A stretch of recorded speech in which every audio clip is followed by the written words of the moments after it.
দ্বিতীয় বৃন্দাবনলৈ পৰিণত জোনাইৰ লক্ষী নেপালী গাঁও।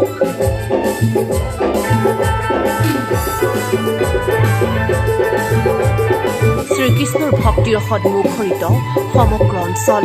भगवान को तो आप पुष्प अर्पण करो, पत्रम पुष्पम फलम तोयम योमी भक्त्य प्रयच्छति। ধৰ্মীয় ভক্তি আৰু আধ্যাত্মিকতাৰে মুখৰিত হৈ উঠিছে জোনাইৰ লক্ষী নেপালী গাঁও। গাঁওখনত শ্ৰীমদ ভাগৱত সপ্তাহ জ্ঞান মহাযজ্ঞৰ আজি তৃতীয় দিনত এক অপূৰ্ব ভক্তিময় পৰিৱেশৰ সৃষ্টি হয়। ধাৰাশ্ৰী গোটৰ পিতৃ উদ্ধাৰ আৰু বিশ্ব শান্তিৰ মহান উদ্দেশ্যৰে লৰ্ড মেকালয় ছিনিয়ৰ ছেকেণ্ডেৰী স্কুলৰ প্ৰাংগণত এই ধৰ্মীয় মহাযজ্ঞৰ আয়োজন কৰা হৈছে। জোনাইৰ বিশিষ্ট সমাজসেৱক যুদ্ধবীৰ প্ৰধানৰ সৌজন্যত আৰু জোনাইৰ সমস্ত ধাৰাশ্ৰী পৰিয়ালৰ উদ্যোগত অনুষ্ঠিত এই সপ্তাহজোৰা কাৰ্যসূচীৰ অঞ্চলটোৰ বিভিন্ন প্ৰান্তৰ পৰা ভক্তপাল ৰাইজ উপস্থিত থাকি অনুষ্ঠানখন সাফল্যমণ্ডিত কৰি তুলিছে। আজি তৃতীয় দিনৰ পুৱা ভাগৱত পাঠৰ আৰম্ভ হোৱাৰ লগে লগে সমগ্ৰ পৰিৱেশ ভক্তিৰসত মুখৰিত হৈ উঠে। ভাগৱতৰ অমৃতবাণী কীৰ্তনৰ মধুৰ সুৰ আৰু ধৰ্মীয় ব্যাখ্যানৰ মাজেৰে উপস্থিত ৰাইজে এক গভীৰ আত্মিক অনুপ্ৰেৰণা লাভ কৰে।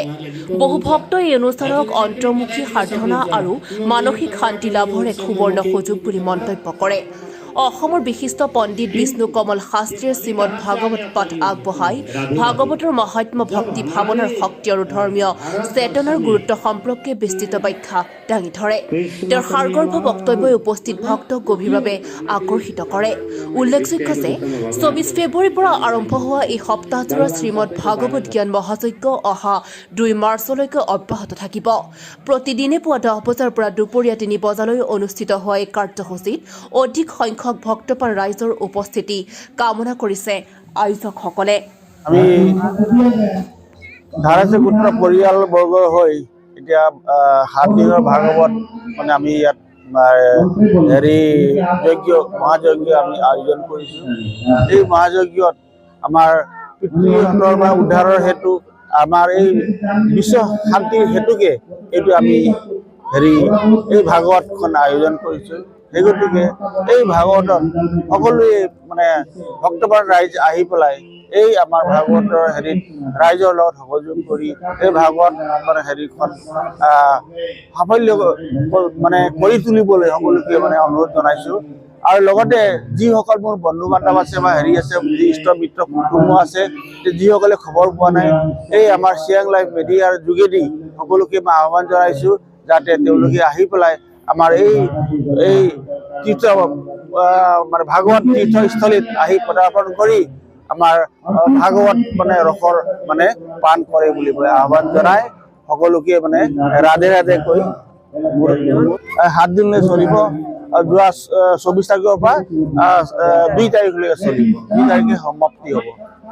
সময় 10টাৰ পৰা 3টা বজালৈ থাকিব। ৰাতিপুৱা 10টাৰ পৰা 3টালৈ সকলোকে ৰাইজকে আহিবলৈ সাদৰে নিমন্ত্ৰণ জনালোঁ।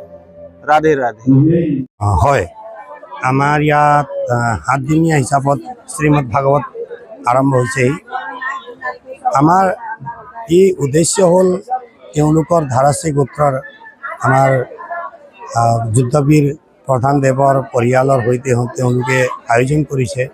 ইয়াৰ উদ্দেশ্য কেৱল পৰিবাৰৰ উদ্ধাৰ মাত্ৰ নহয়, মাত্ৰ অঞ্চলবাসীৰ জনকল্যাণ আৰু ভাতৃত্ববোধ আৰু মানৱতাবোধ, শান্তি, বিশ্ব শান্তি, গ্ৰাম শান্তি আৰু সংস্কাৰৰ বাবে। আধ্যাত্মিক শক্তি পোৱাৰ পাছতে সকলো সংস্কাৰিত হয়। কেনেকৈ উঠি অহা প্ৰজন্মৰ উন্নতি হয়, উঠি অহা প্ৰজন্মই সংস্কাৰ পায়। সৎ সংস্কাৰ হ'লেহে এটা সুস্থ সমাজ গঠন হ'ব পাৰে। যদি সৎ সংস্কাৰিত নহয় তেনেহ'লে সমাজ গঠন নহয়। সমাজ গঠনত বহুত ডাঙৰ ভূমিকা থাকে ভাগৱতৰ।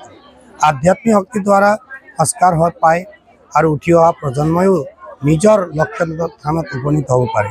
যেনেকৈ আমি ভাগৱত ব্যাখ্যা কৰোঁ, ঠিক তেনেকৈ যদি কোনো সন্তান শিক্ষাগত অৰ্হতা কৰিব পাৰে বা উচ্চ শিক্ষালৈ যাব পাৰে, তাৰ বিষয়েও আমি আলোচনা কৰিছোঁ। গতিকে এই ভাগৱতৰ পৰা সকলোৰে কল্যাণ হওক আৰু এই অঞ্চলবাসীক ভৱিষ্য উজ্জ্বল আৰু সকলো ভৱিষ্যত প্ৰজন্মসকলেও যেন সমাজ গঠনত ডাঙৰ ভূমিকা অৰ্জন কৰিব পাৰে, তাৰে উদ্দেশ্য। আৰু বিশ্ব শান্তি, সমাজ প্ৰীতি, ঐক্যতা, একতা, ভাতৃত্ববোধ এই বিশেষ। আমি ৰাতিপুৱা 10টাৰ পৰা 3টালৈ ৰাতিপুৱা 10টাৰ পৰা 3টালৈ আৰু সন্ধিয়া আকৌ আমাৰ ভজন কীৰ্তন হয়। ভাগৱতৰ মহিমাও আমি প্ৰবচন কৰোঁ তাত, বিশেষকৈ 7টাৰ পৰা 9টালৈকে। কাইলৈ বিশেষ কাৰ্যসূচী আছে। কাইলৈ আমাৰ ভগৱান কৃষ্ণৰ জন্ম উৎসৱ। সৰ্বপ্ৰথম আমাৰ নৰসিংহ অৱতাৰ প্ৰহ্লাদ চৰিত্ৰ হ'ব, লগতে গজেন্দ্ৰ মুখ্য চৰিত্ৰ, সমুদ্ৰ মন্থন, বলি বামনৰ চৰিত্ৰ, ৰাম অৱতাৰ, গংগা অৱতৰণ, লগতে অন্তিম সময়ত ঠিক আমাৰ 2:30 বজাৰ পৰা 3টা বজাৰ ভিতৰত ভগৱান কৃষ্ণ জন্মৰ প্ৰাকট্য। যেনেকৈ ভগৱান কৃষ্ণ জন্ম হওঁতে মথুৰাত জন্ম হৈছিল আৰু গোকুলত গৈছিল, তেনেকৈ আমাৰ ইয়াত বিশেষ উৎসৱ পালন কৰা হ'ব, কৃষ্ণ জন্ম উৎসৱ। গতিকে সকলো সমাজক এই চেনেলৰ মাধ্যমযোগে আমি আহ্বান কৰোঁ, কাইলৈ সকলো ভক্তসকলে উপস্থিত হৈ সেই অতি সুন্দৰ মুহূৰ্তটি, এই সৌভাগ্যকণ সকলোৱে গ্ৰহণ কৰে যেন কৃষ্ণ জন্ম উৎসৱ কেনেকৈ পালন কৰা হয়। গতিকে ভাগৱতৰ মাধ্যমে আমি কাইলৈ বিশেষ অনুষ্ঠান ৰাখিছোঁ।